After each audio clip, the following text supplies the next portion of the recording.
Se você é católico, cristão, mas principalmente o núcleo católico, você deve ter visto várias propagandas com influencers católicos falando sobre o filme Oficina do Diabo. Eu assisti esse filme e vou compartilhar com vocês uma opinião mais sincera, uma opinião não paga sobre esse filme. Bom, vai ter spoilers, eu vou contar a história do filme inteiro, resumidamente, que não é uma história tão complexa assim, mas fique avisado. É uma história muito simples e tem dois núcleos que parece que estão juntos, mas na verdade são núcleos muito distintos um do outro nesse filme.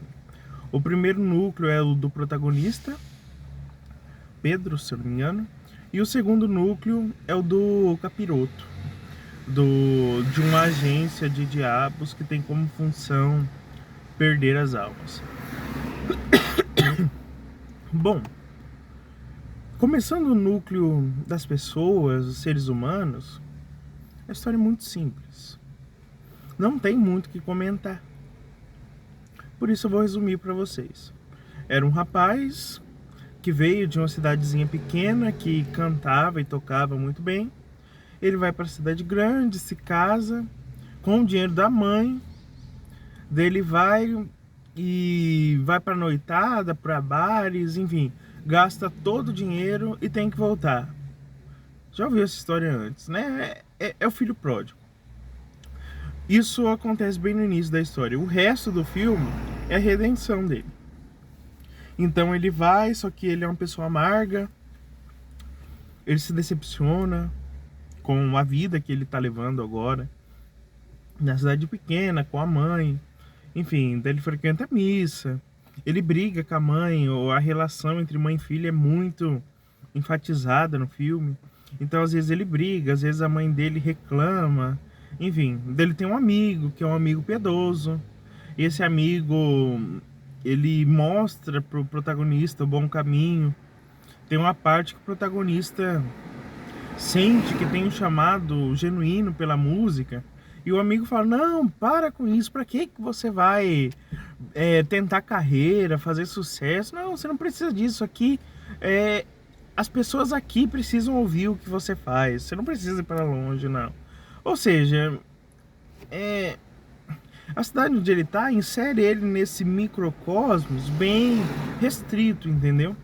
Mas, enfim, não é de todo ruim, só é muito simples. Daí a história anda quando ele vai pra missa, daí na missa ele conhece uma moça, e essa moça é muito bacana, é uma moça piedosa também, que ajuda ele nesse caminho de fé. Ele vai trabalhar na única rádio que existe na cidade.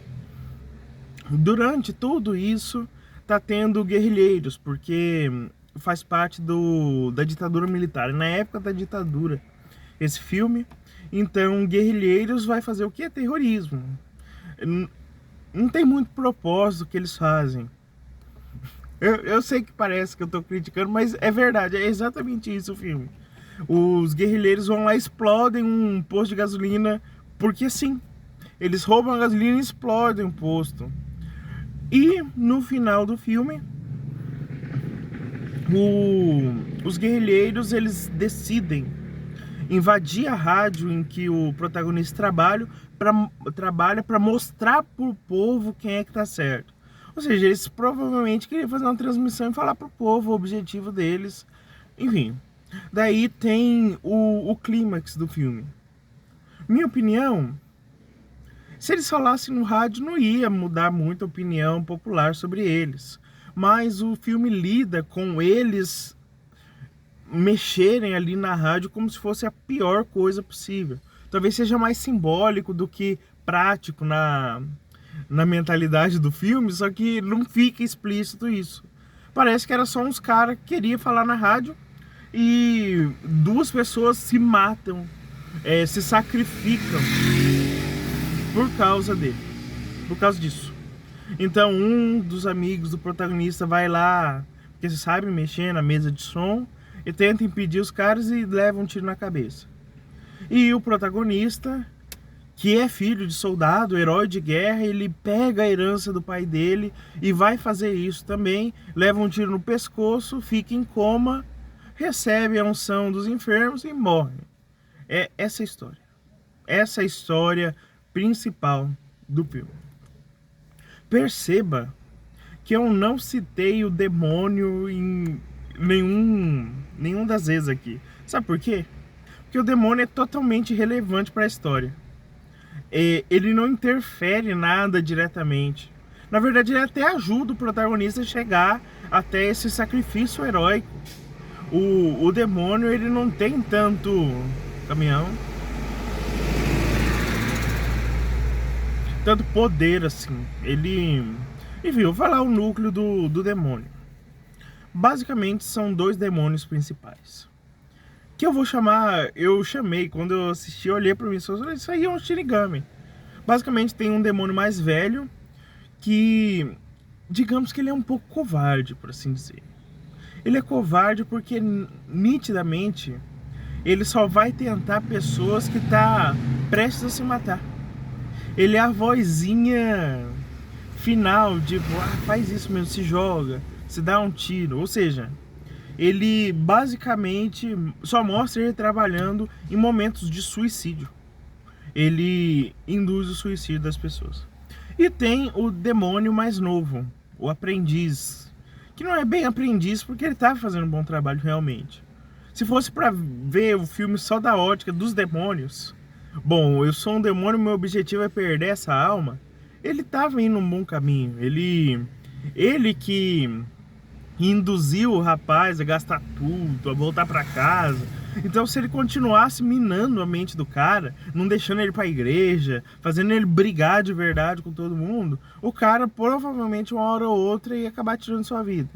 Se for pra ver essa ótica, né? A ótica satânica do negócio. Mas o demônio mais velho volta, aparece ali e fala que ele perdeu essa alma. Que essa alma aí, depois do que ele fez, vai se redimir de qualquer jeito. Então ele foi pra ajudar. O demônio mais velho foi pra ajudar. E ele começa sutilmente a ficar tentando esse rapaz. São as sutilezas tão bestas, por assim dizer, tão pequenas, e que no final mostrou-se não ter feito nenhum.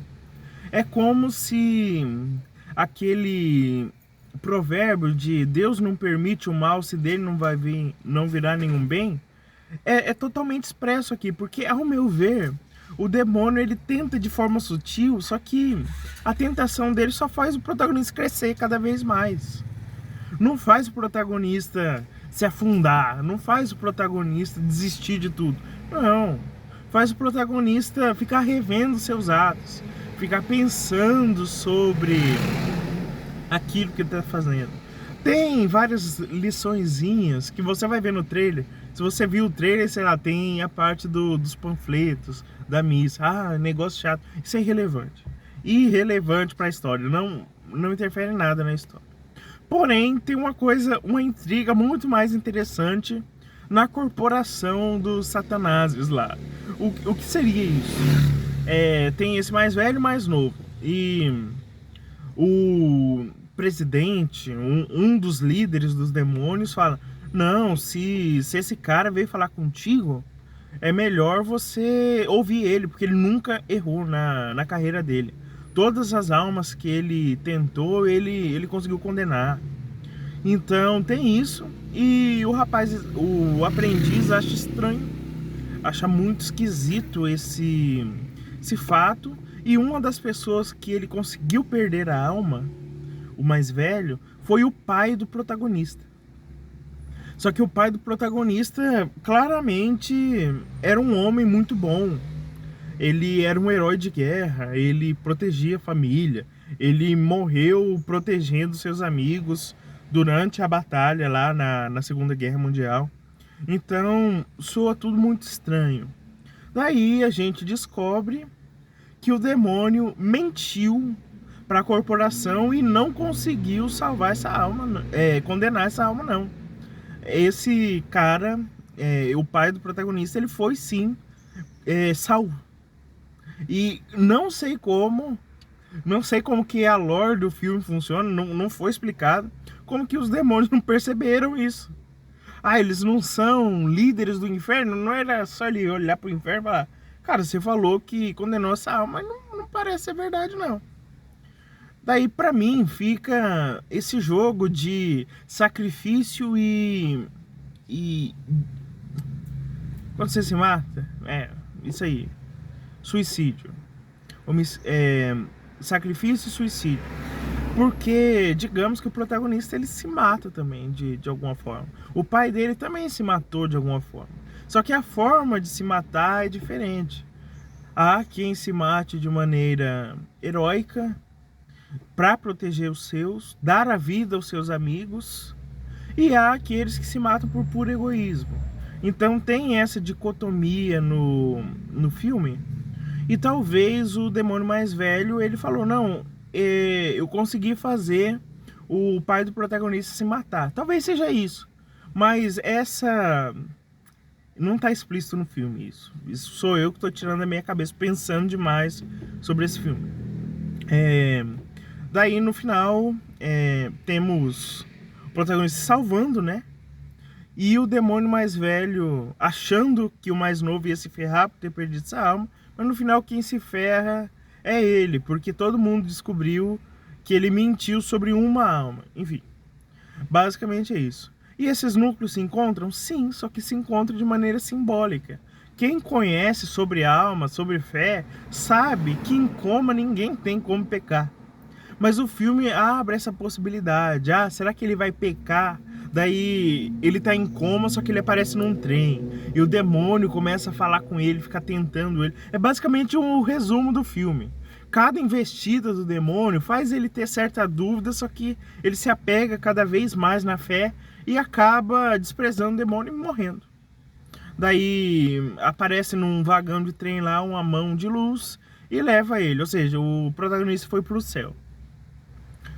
Essa foi a recompensa do protagonista por ter voltado, enfim, ele morre e vai pro céu. Eu achei essa decisão até que ousada, eu não esperava que ele morresse, eu esperava que a mãe dele morresse, para que ele sentisse um peso a mais e daí sim tivesse essa dúvida entre vou continuar seguindo essa fé, essa família, mas o que faz ele sentir dúvida é a própria carreira, que foi esquecido de uma hora para outra. Não foi esquecido, é porque foi interrompido na hora que apareceu os guerrilheiros lá na rádio pra, enfim, matar ele. Matou ele, basicamente isso.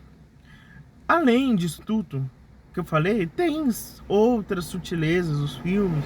O filme, tipo, falando sobre patriotismo demais pode ser ruim, que a cena para os dias de hoje. Daí a mãe do protagonista no passado fez um aborto também, e o demônio mais velho fica lembrando ela disso em sonho, enfim.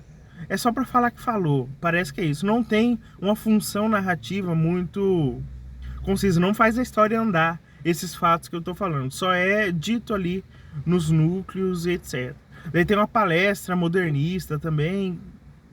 Não faz a história crescer, a não ser o protagonista ter um simples interesse romântico que não vai pra frente. Então, isso não faz a história andar de verdade. Basicamente, é esse o filme. Como eu falei, a história do protagonista é muito simples. O demônio ali ou não ali não interfere muita coisa, só ajuda, na verdade. Por um momento eu achei que o demônio mais velho era, sei lá, São Rafael disfarçado de demônio, porque não é possível. Tudo que ele fazia o protagonista crescer. Enfim, talvez se tivesse anjos bons fazendo essa luta, talvez ficaria mais claro como a providência não deixa que essas coisas interfiram. Enfim. Ou se fosse a perspectiva do demônio, uma alma sendo condenada, talvez seria mais impactante. Sei lá, uma alma que já era da igreja e daí o demônio sutilmente começa a tentar ela até que ela se perca. Eu acho que seria muito mais didático e muito mais profundo. Não seria um filme tão preto no branco, sabe? Teria uma... Enfim, o povo, quem assistisse ia talvez estar torcendo pro demônio, mas a alma, enfim, eu acho que seria muito mais interessante ver nessa ótica. Ver alguém sendo condenado. talvez ensine muito mais, sabe? Você aprende mais com o erro dos outros. Então, se o demônio conseguisse realmente colocar essas pílulas na alma para que ela se condenasse e mostrasse de alguma forma as consequências disso, eu acho que seria muito mais louco, muito mais impactante, por assim dizer. Mas enfim, o filme preferiu ir por outro caminho. Foi muito mais simples, a história é praticamente uma pregação. Sabe aquelas histórias de pregação que padres, pastores contam? Tal pessoa era assim, e daí... Enfim, é esse tipo de história. Serviria muito bem para uma pregação esse filme, mas... Enfim, é isso aí. Se você gosta desse estilo, muito bom. Tem todos esses ensinamentos, tem outros acenos que eu esqueci de falar. Por exemplo, quando o padre está consagrando a Eucaristia, todos os demônios saem da igreja. Porém, para mim, isso é contradição, porque a Eucaristia sempre está lá no sacrário, então eles nem deviam entrar na igreja nunca. Mas eu entendi o simbolismo daquilo que eles queriam transmitir. Enfim, é isso o filme, é isso. Não foge muito disso, como eu falei. Se vale a experiência, pra mim é 2 horas de filme. Eu não assistiria de novo, não. Eu não... Enfim, eu assisti porque minha esposa queria muito, mas eu já sabia mais ou menos o que esperar. Mas, enfim, pra mim a parte mais interessante mesmo foi as discordâncias entre os demônios e como um traiu o outro, como um mentiu pra todo mundo, conseguiu sair impune disso. Pra mim é muito mais interessante porque não é tão preto no branco. Dava pra ver que o protagonista não ia ter muitas dúvidas e ia conseguir superar as tentações de qualquer jeito. É isso, espero que você tenha gostado. Você assistiu o filme, o que você achou? Deixe sua opinião aqui, se inscreva no meu canal, por favor, e até a próxima.